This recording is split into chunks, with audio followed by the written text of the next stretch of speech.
Hello, this is Jeana LeClerc at Art of Skincare. Today I'm going to be talking to you about the expression lines on your face and an important tool to help to stop those expression lines from becoming deeper furrows and permanent wrinkles in the face. The tool that I'm going to be referring to is the Anma. I'm doing a series of 4 videos. This is video number 1. In each video, we're going to be reviewing each section of the face. Today, I'm going to be starting with the forehead and the top of the head. This is a really important area. It's a really important place to start whenever you're working around firming the eyes, firming anywhere on the face.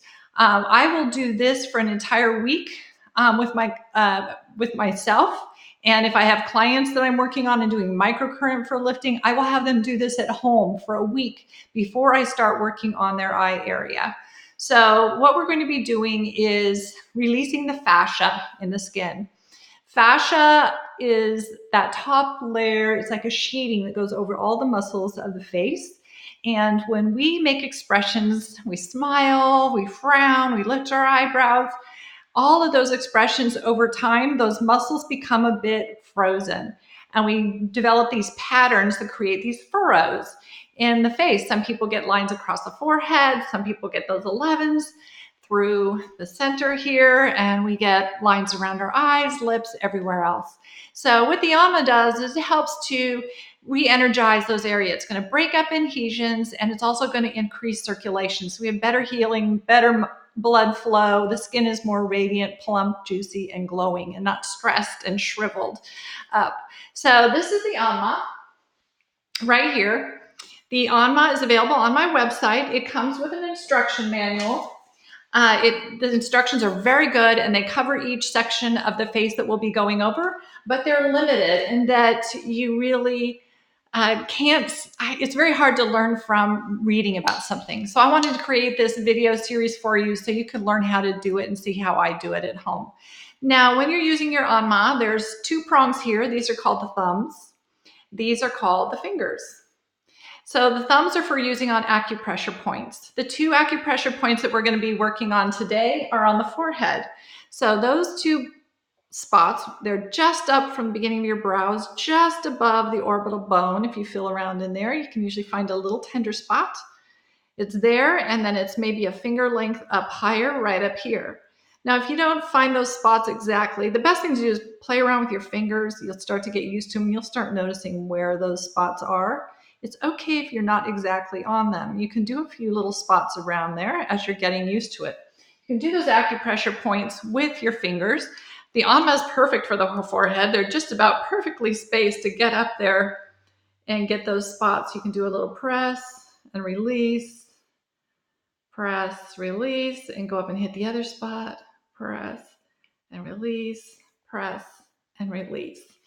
So those pressure points are pressure points that you want to do throughout the cycle of this forehead area massage, like 3 times to get a good release in that area, especially if you have lines that want to cross the forehead here. Those are your drainage points. Those are your release points for those muscles that want to do that across there. So the next thing I'm going to do after I get my first round of the acupressure points is I'm going to take my Anma and I'm going to do the fascia on my head. So I'm going to go all over my head. This is actually the funnest part of the whole thing. It feels super terrific. I'm just all over, messing up my hair, everything, and taking it all the way back to the base of your skull. And it feels really good in there, especially if I'm working at my computer all day. Getting in here and breaking up this fascia is super important. So you can spend as long as you want doing your scalp. Then when you finish the scalp, you're going to come on to the forehead. So with the forehead, we can do some up and down movements. Now let's talk about pressure first though. Pressure on the forehead on the top of the head feels pretty good to get in there and do that. And that's okay. You can do it with more pressure. It feels good. But on the face, you don't need to get in there and grind and drag the skin and the muscle around. Fascia softens up with warmth and with gentle movements. So you can just do some really nice, gentle movements and warm that skin up. The skin's going to get really nice and pink. And then That's when the fascia begins to release and you see a difference in your skin. It just starts to relax. You look more relaxed, you look more awake, you look happier. You can take it in here and go up and down.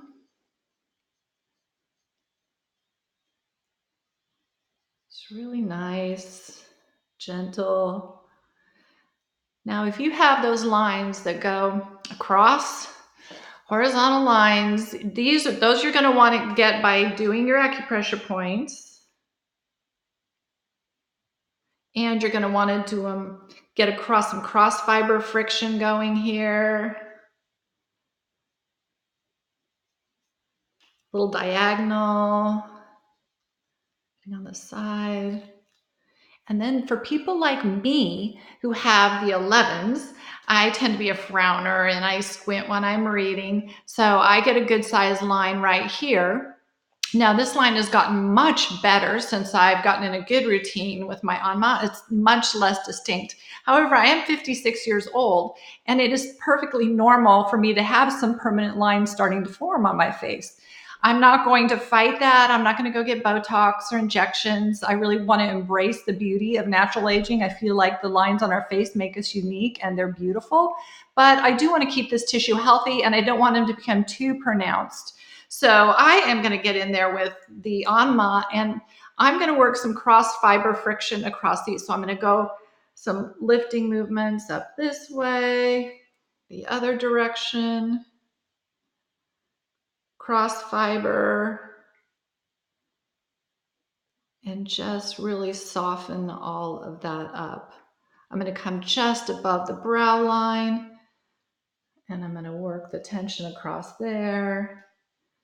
And really, that's about it for the forehead. That's all you need to do. You can spend 2 or 3 minutes doing that every day for the next week. And the next week, when I release video number 2, you'll be ready to start in on the eye area. So that is my instructions. You can see my forehead's pretty pink. That's completely normal. It fades and it goes away. It's actually really good for your skin to get that blood flowing in that area. If you have rosacea or you have a lot of deep lines or much more saggy skin, you can still do this tool. You just need to be gentle with it. It really doesn't take a lot of pressure, but even just using the lightest amount of pressure, your skin is still going to get nice and pink. We're not breaking capillaries. We're not damaging the muscle tissue in any way. It's perfectly normal, and that pinkness just fades away pretty quickly, usually by the end of the day. So that's it today for our lesson number 1 on using your Anma. If you don't have an Anma yet, head on over to Art of Skincare, pick up your Anma, get it shipped to you so you'll be ready to start in on the eyes next week. Now, at Art of Skincare, we do have a special collection. We have a hyaluronic shea mask that you get with your Anma, and that's what we will be putting on that area on our face when we were using our Anma. So if you use oil with your Anma, I feel like it's just too slippery. I don't like it at all, but the hyaluronic shea mask is just perfect and gives you a really nice, comfortable glide. So that will be a free sample of that will come with your Anma. And that's it. I think we've covered all the topics. I'm super excited to be sharing this information with you, and I look forward to lesson number 2. Have a great day.